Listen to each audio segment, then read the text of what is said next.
Those humiliation rituals. 100%, bro. John Cena in a dress when Yeah, he's supposed to be the most jacked stud of the world. Who does that? yeah. Who does that? So yeah, 100% there's humiliation rituals and people are willing to sell themselves for a bag. Pretty disappointing. It is weird because I sometimes look at these people. I'm like, hang on, how did they go from like being kind of semi-famous, being in a few films or whatever, and then all of a sudden it's like they're everywhere.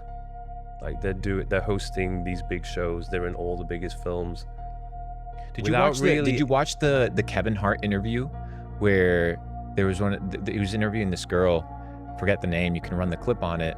And long story short, it's like, oh yeah, they pay people off or they pay people off to stay quiet. And then Mhm. Kevin Hart on the show, he's like, shh, shh, shh, shh, shh, shh. They're listening. Like, okay, who's listening? Whoever that is, they have a lot of control and they have a lot of power. Mm. And at the end of the day, whether you look at the history of Disney, whether you look at the history of Hollywood, a lot of these organizations are just psyops to control society. Mm. So, yeah, that's why I don't watch a ton of movies.